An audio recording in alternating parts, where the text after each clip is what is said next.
Welcome to Sacrilegious Discourse. I'm husband. And I'm wife. Together, we're reading the Bible for the very first time.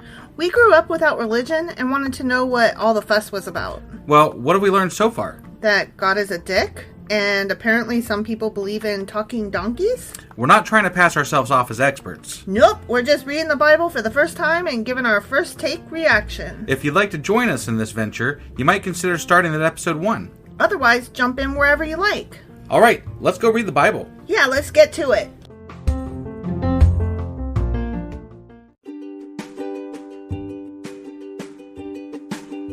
Hey wife, did you know that Anchor is sponsoring our show? Really? Don't we use Anchor to distribute our podcast on Spotify and Apple Podcasts? Yeah, and we are on just about every other platform available as well, thanks to them.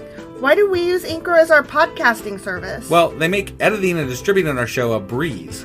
What if one of our listeners wants to start their own podcast? Then they should head over to anchor.fm or download the app to get started. Awesome! You guys should go do that right now! Husband! Wife! Do you remember what happened yesterday? I remember that we went off on a lot of tangents. We sure did. We talked about fucking everything. We talked about Star Wars and TV shows and Xena. Right? Yeah. But I think there was like a mom that got pissed off about something. Athelia. Athelia? Yeah. Okay. And she got mad. She killed a lot of people because she was like, fuck you. Because her son was killed. Right. So she took the throne. But then she was like killing royalty, and like one of the royal kids escaped, and they hid him in like a room for like 6 years. Okay, the royal kid was a baby. He was a baby, yeah. Yeah. Baby. It was like a Moses age type of thing. Right. And he hid away in a room for like 6 years. And then when he was 7... they called all the king's men and all the king's horses. All the king's horses and all the king's men, and they put that kingdom back together again. Yeah, and then they killed Athelia. Yeah. But they had to drag her out because they didn't want to kill her inside the palace? No, it wasn't. They killed her in the palace. I think they didn't want to kill her in the churchy place. Room, what do you call it? The altar. Fuck, I'm scared. I'm what was it called? Failing here. I can't even remember what they called them. Palace grounds is where they killed her. Yeah. Oh, they didn't want to kill her in the temple of the Lord. Yeah, the temple. Why can't I think of the temple? Jesus. Temple. We've only said the temple so many times, like in this book, like it's used all the time. We're stupid. I mean, there's that. So. And so then they took down all of the pagan stuff, the altars to Baal and all that. Yeah. They got rid of all those. Right. And supposedly they're going to be right with God now and stuff. Because they made that kid read those words. Right. Also, this is completely separate subject here, but I want to apologize. You are so sorry. I am so sorry. You are sorry. I accidentally uploaded an episode from 2 Samuel as the main section of our podcast for yesterday's episode. I don't know why that makes me laugh so hard. It's fixed now. I think. I mean, it may not be fixed everywhere, but it's fixed, where I can fix it. Yeah. And if the place where you're listening is still showing the wrong thing, yeah, go over to Anchor. You can listen to it there for sure. That's your platform's fault, right? Or YouTube. Point. I know it's fixed on YouTube too. Yeah. So, but anyway, that was my bad. It's all fixed now. I had somebody call me out on it on Twitter, so thank you for that. I really fucked up. Oopsie doodles. Yeah, and I should have got their name because I can't. I almost have it in my head. Like I know them when they talk to me. I'm like, oh yeah, that's that. I know them. Yeah. But like I can't remember their name right now as I'm speaking, and I should have had that ready. You should have. But regardless, thank you for the help, and I appreciate you letting us know. So, all right. So anyway, that was 2 Kings chapter 11. It sure as fuck was. Unless of course you were listening to 2 Samuel. But. Today we're going to be getting into 2 Kings chapter 12. Oh, shit. What are we getting into? 2 Kings chapter 12. Sorry, I got carried away there. You sure as fuck did. I did. You need to get your shit together, sir. I will get my shit together. You get your shit together. Get off of my shit. Well, look, we were going to do a live stream tonight, and then I broke equipment. And I was like, fucking hell. You did. You pulled the thing down, and you go, fuck! Yeah. I broke it! And it's too bad nobody was on the live stream yet, but you would have had a real fun time listening to me, like, dropping my goddamn phone a million times. And you were like, I'm gonna break something! God damn it! And then I did. It was kind of funny. It was something anyway. It was funny, and I'm over there trying to stay out of your way and not laugh at you, but... So the live streaming thing that we're trying to do on YouTube every night is going to have to maybe be paused for a couple of days while I figure out a better method to do this because I kind of suck at it apparently. Well, when you say every night, you mean we did it that one time? We did it that one time, but we were planning on doing it nightly. Yeah, because it was fun. It worked out. It was good. So now I just need to, dig into Google and figure out what the fuck I'm doing. And buy some better shit. And yeah, that too. So, I mean. Oops, sorry. Okay, thanks, bye. Did I mention we have a Patreon? Yeah, oh yeah. Help! Yeah, right, yeah. All right, we're going to get into the next chapter here again, which is... 2 Kings chapter 12, asshole. Let's do this. Hey, wife, do you like coffee in the morning? I sure do, husband. Morning, noon, night. Which reminds me, I need to add that to our grocery list because we're running low. Wait, before you do that, check out the website ungodlybrew.com where you can purchase a pound of your favorite flavor of coffee. What if I want more than 1 pound? Either order a larger amount, or better yet, get 10% off by setting up a subscription for every 2 weeks, or a month, or whatever works for you. Did you set up something special for our listeners? You know I did. Exclusive for our listeners, get an additional 10% off subscriptions by entering the code SACRILEGIOUSCOFFEE at checkout. That's a hellishly good deal. Ungodly Brew is hellishly good coffee.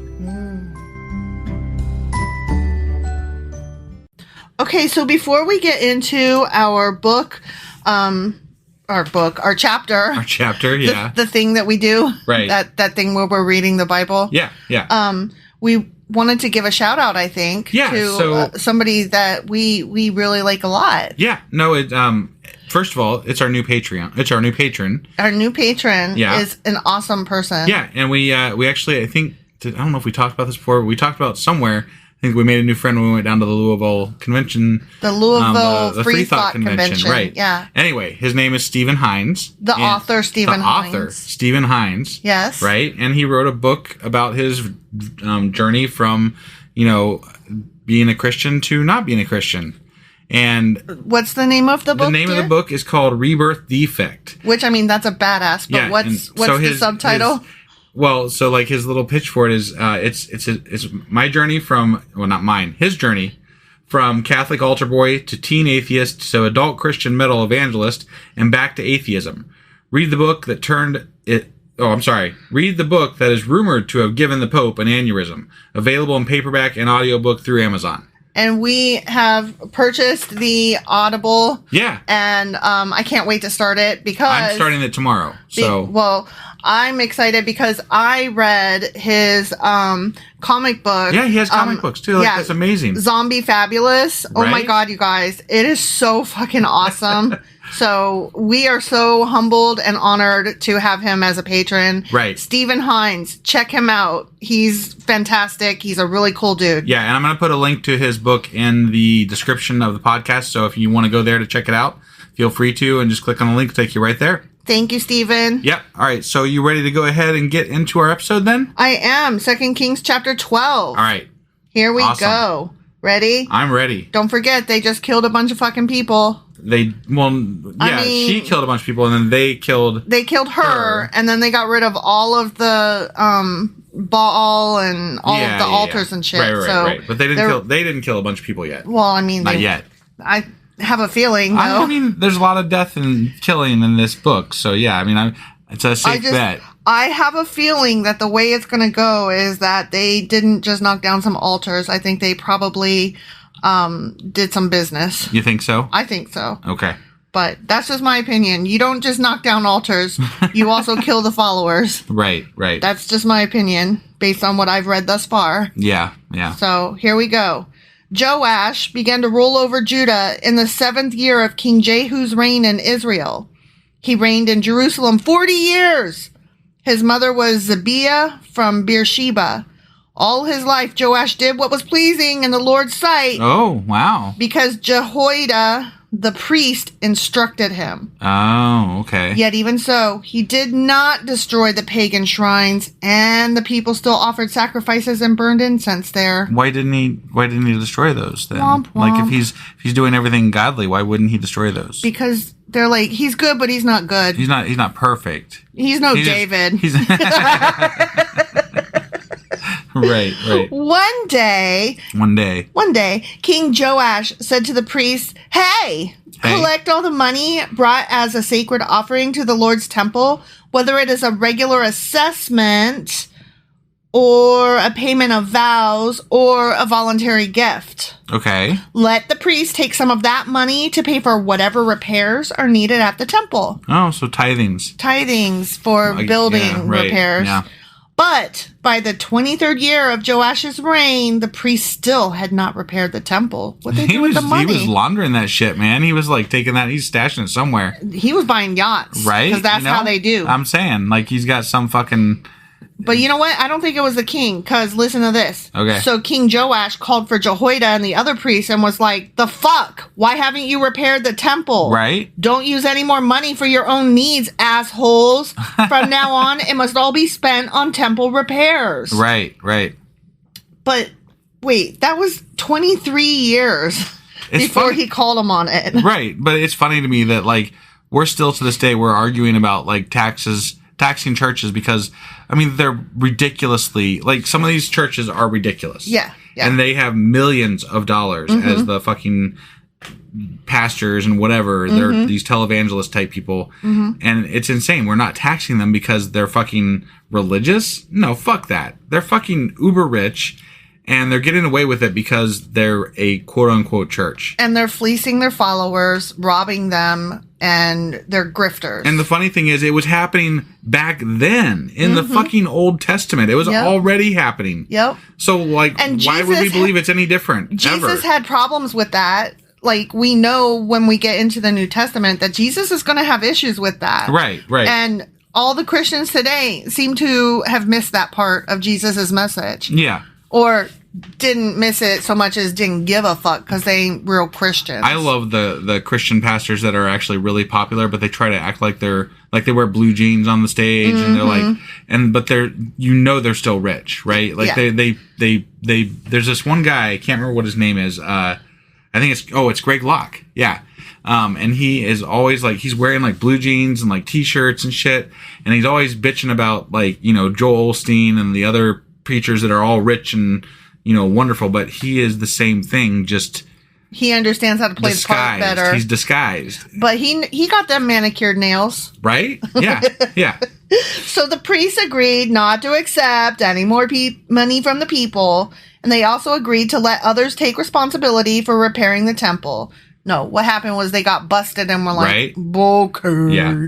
Then Jehoiada the priest bored a hole in the lid of a large chest and set it on the right-hand side of the altar at the entrance of the temple of the Lord.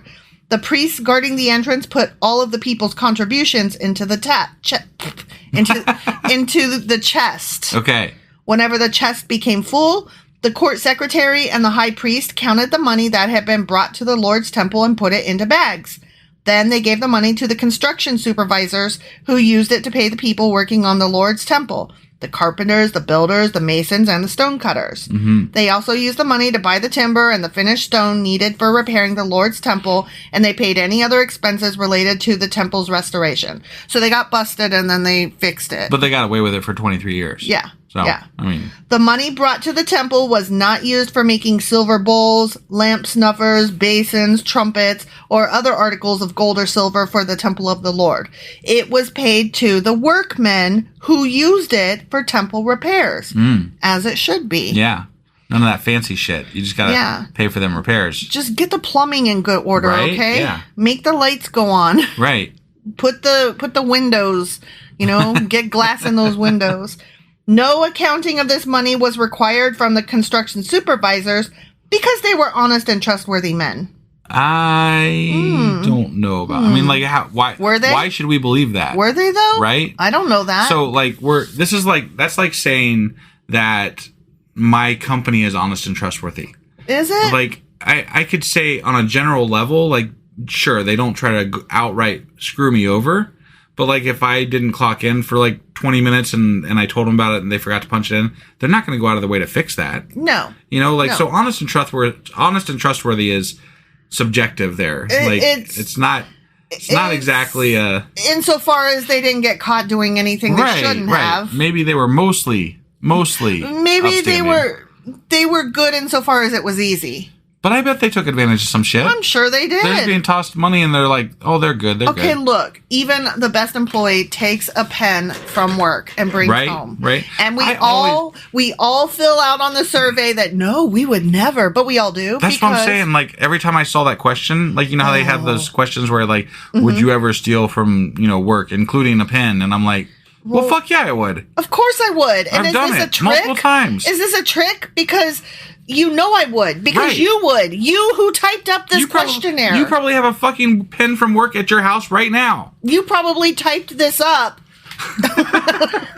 You probably took a ream of paper home when you were printing this shit out and were like, nobody will notice. Right. Exactly. Because they won't. Right. And I'm not saying I never took a ream of paper, but you took toilet paper from work once. From a place that you worked. Well, I mean, it was during the pandemic and toilet paper was scarce. So, I was like, fuck it, I'm going to get some just in case. So you did. You brought home a couple rolls and we needed it we used it. Yeah, because it was very scarce. It was tight pooping right there for a while. Yeah. Yep. But yeah, I always take a pen. And I hate that those surveys make me lie. They force me to lie. And I don't think that I should be made to feel guilty, because let me tell you how many times that I brought my own pens to work that got taken by other coworkers or their children who played with my color pens. Or how many times does your company take advantage of your time or your availability or whatever? Like, they definitely go the other way with it too. Yeah, I feel like I should make them fill out a survey. Right. Like, no, okay, I won't take your pen, but do you promise that you ain't gonna bitch at me if I clock out early? Or if I stay late, you aren't gonna be like, well, we can't pay you overtime. You were not approved of this. No, fuck the fuck off, because you make me stay because I can't just walk out in the middle of speaking to a customer. Right. But don't tell me that I'm not going to get paid for finishing that goddamn conversation that I'm required to finish. Right. So fuck the fuck off. Yes, I stole your goddamn pen and you stole my time and we are not even square. Right. You still owe me by my count. Exactly. Okay, sorry. So companies ain't right. Right. That's all. Yeah. And we might have a few opinions about that. We might. As a matter of fact, one of the upcoming Patreon episodes that I wanted to do is about corporate abuse and how it is emotional abuse. Right. And how some of the things that are said and done to people, if you said it without the context and somebody thought that it was like your partner, they would literally be like, oh, you need to break up with him. Right, yeah. Like, my sister literally brought that to my attention at the last place I worked. Yeah. I was like telling her, oh, I need to do this and blah, blah, blah. And she was like, why? They don't appreciate you. And I'm like, because, I feel like, it's important, blah, blah, blah. And she's like, you care more than they do. That's emotional abuse. Right. They're gaslighting your ass. Right. Yeah. So anyways, I feel like that's an important episode that we will discuss at some point. Yeah, definitely. However, continuing. Yes. The money that was contributed for guilt offerings and sin offerings was not brought into the Lord's temple. It was given to the priests for their own use. Okay. I mean, I guess that was cleared. That's good. We're okay there. That way, I guess. I wonder if they ever just slid a little bit from the other offering into the, the guilt and sin offering. They're like, we'll just take a little bit there and put it in this one. Who's gonna know? There's no security cameras. Right. Yeah. Right. There's nobody. No one will know. There's no social media. You're not going to get caught. And they were obviously doing it before, so I guarantee at least a little bit still ended up, slushed over. Of course it did. About this time, King Hazael of Aram went to war against Gath and captured it. Oh, okay. Then he turned to attack Jerusalem. Oh, that asshole. King Joash collected all the sacred objects that Jehoshaphat, Jehoram and Ahaziah, the previous kings of Judah, had dedicated, along with what he himself had dedicated. He sent them all to Hazael, along with all the gold in the treasuries of the Lord's temple and the royal palace. Okay. So Hazael called off his attack on Jerusalem. Because he's like, there's nothing there to steal. I guess. Right? I guess.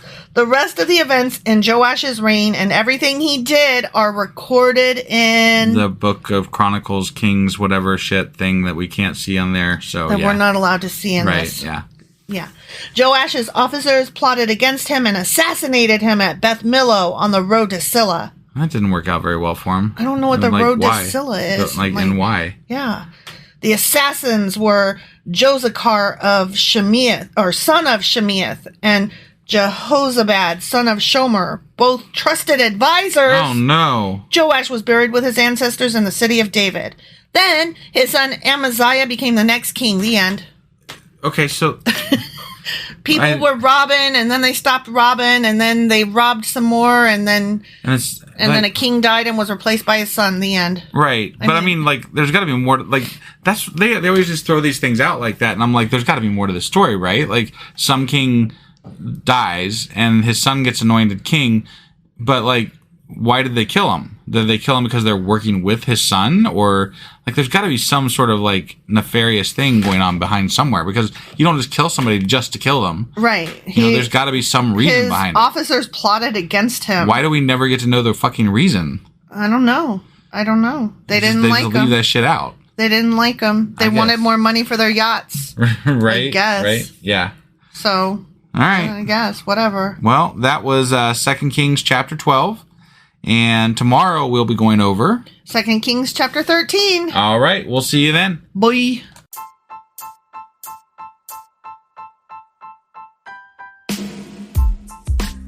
Hey, wife, I guess that's the end? But husband, that's just sad. It doesn't have to be. We are on lots of social media platforms like Twitter. Our handle there is sacrilegious_D. For D's nuts. Oh my God. Stop doing that. Anyway, we're also on Facebook, Instagram, and Pinterest. There's a link to all of our social media sites at our website. Ooh, we have a website? Yeah, it's sacrilegiousdiscourse.com, where you can also find a link to our merch shop.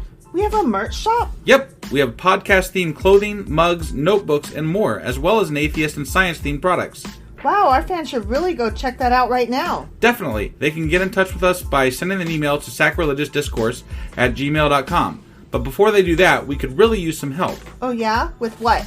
Well, it's not free running the podcast, and we need some financial support in order to get better equipment, which will free up time so we can concentrate on our podcast and our fans. Okay, so what should they do?